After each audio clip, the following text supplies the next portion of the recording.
Class 9th के chapter 15 की हम बात कर रहे हैं। इम्प्रूवमेंट्स इन फूड रिसोर्सेज। जो हमारे रिसोर्स हैं फूड के, इनको हम कैसे इम्प्रूवमेंट कर सकते हैं। रिसोर्स मतलब जिससे हमको खाना मिलता है, जिससे हमको फूड मिलता है, ठीक है, उसको हम कैसे इम्प्रूव कर सकते हैं।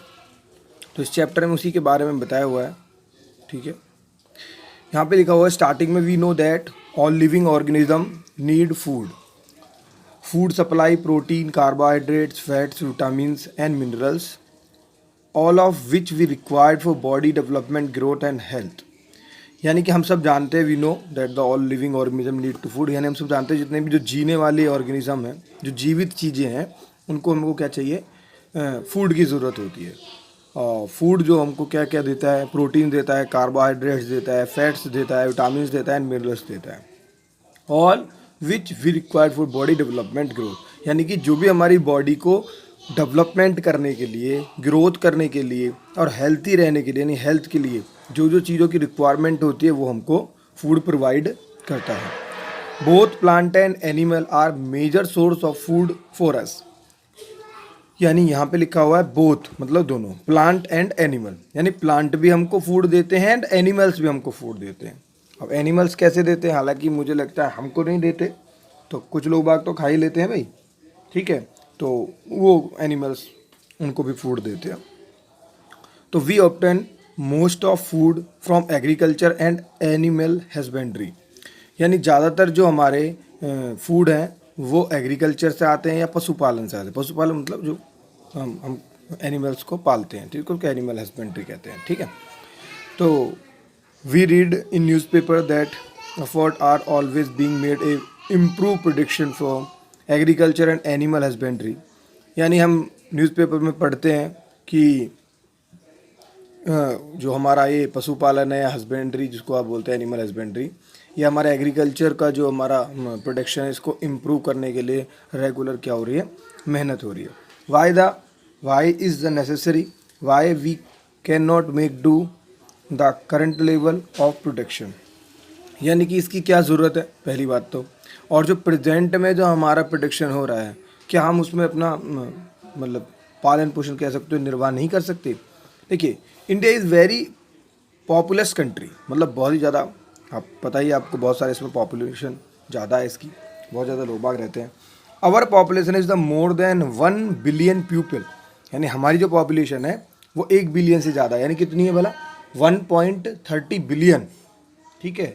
तो इसमें 1 बिलियन से ज़्यादा लिख रहा है, तो 1.30 अप्रॉक्स, वैसा 1.21 थी पहले, बट अब अप्रॉक्स 1.30 है जो डाटा है, जितने भी अपने लेटेस्ट डाटा है। नेक्स्ट ईयर हमारी जो पॉपुलेशन की काउंटिंग है वो होने वाली है, ठीक है। तो जब एक फ्रेश डाटा मिलेगा, हमारे यहाँ 10 ईयर्स में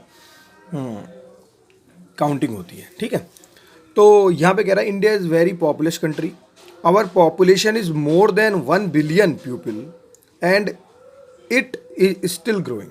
और एक तो 1 बिलियन से ज़्यादा है और ये लगातार बढ़ती जा रही है। तो अगर कोई हमारे पास जो प्रोटेक्शन है, जो भी हमारे पास फूड के लिए जो भी हम रिसोर्सेज हैं हमारे, एग्रीकल्चर से या एनिमल हस्बेंड्री से हम जो फूड जो जनरेट कर रहे हैं, वो तो कम पड़ेगा ही एक दिन, क्योंकि इंडिया की जो पॉपुलेशन है वो एक तो वैसे ही बहुत ह्यूज पॉपुलेशन है, एंड आफ्टर दैट वो स्टिल ग्रोइंग, मतलब लगातार वो क्या कर रही है, बढ़ती जा रही है। As food for this growing population, तो अगर हमारी पॉपुलेशन बढ़ेगी तो हमारा क्या, फूड भी तो बढ़ना चाहिए। We will soon need more than a quarter of a billion tons of grain every year. यानी कि हमें बहुत ही जल्दी ज़रूरत होने वाली है बिलियंस ऑफ टन की every year. This can be done by farming और मोर लैंड। तो हम क्या सकते हैं, फार्मिंग और ज़्यादा खेती कर सकते हैं ज़्यादा जगह पे। बट इंडिया जो है, हम मतलब फार्मिंग कर सकते हैं ज़्यादा जो जगह है ना, बट दिक्कत क्या है कि but India is the already instantly cultivated, मतलब कि ज़्यादातर जगह पे वो क्या करता है, खेती करता है। हमारे यहाँ ना देखो, चाइना की अगर आप कंडीशंस देखोगे, रूस की कंडीशंस देखोगे, तो बहुत सारा जो एरिया और लैंड है ना, वो अभी भी उसका कोई यूज़ नहीं है, वो खाली पड़ा हुआ है। बट इंडिया में बहुत ही कम, यानी ना के बराबर ही ऐसी जगह हैं जहाँ पे वो खाली पड़े हुए, उस पर कोई काम नहीं होता। हमारे यहाँ खेती होती है सब पे। आप देखोगे रूस का एक पूरा का पूरा हिस्सा उसमें खेती नहीं होती। ऐसा नहीं कि वहाँ होती नहीं है, वो करते नहीं है, वहाँ होती भी नहीं है क्योंकि वहाँ बहुत सारी बर्फ़ है, लेकिन फिर भी वो करते भी नहीं है, बहुत सारा एरिया उनका बचा हुआ है। तो यहाँ पे ऐसा हमारा नहीं है। हमारा क्या है कि पहले से ही ऑलरेडी हमने बहुत ज़्यादा यूज़ करते हैं। As a result we do not have any major scope of the increasing the area of land under cultivation. मतलब हमारे पास कोई ऐसा स्कोप नहीं है कि हम अपनी एरिया को इंक्रीज कर सकें खेती के लिए, कल्टीवेशन के लिए, ठीक है। Therefore the necessary to increase our production efficiency are both crops and livestock. यानी कि हमें अपनी हर कंडीशंस पे हमारी इसी कल्टीवेशन के अंदर अपनी क्रॉप को जो प्रोडक्शन है उसको बढ़ाना पड़ेगा। ऐसा नहीं है कि अभी तक हमने ऐसा प्रयास नहीं किया। Afford to meet the food demand by the increasing food production have led to some success so फार।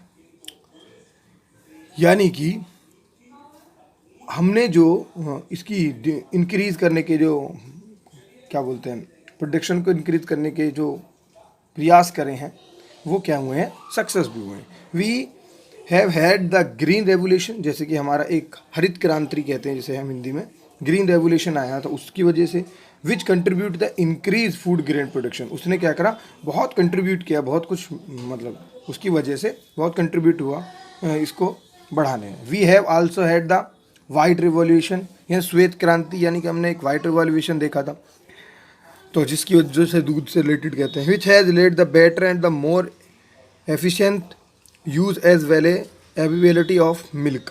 तो हमारे यहाँ पे लगातार प्रयास होते रहे हैं कि इसको इम्प्रूव करने के लिए, तो वो उनका भी बहुत ज़्यादा फ़ायदा हुआ है। तो ये चैप्टर आप पढ़ेंगे, मैं थोड़ा थोड़ा करके पढ़ा दूंगा। अगर हमारी जूम क्लासेस आज होंगी तो उस चैप्टर पे होंगी तो आज और इसको अच्छे से डिस्कस करेंगे, ठीक है, ओके।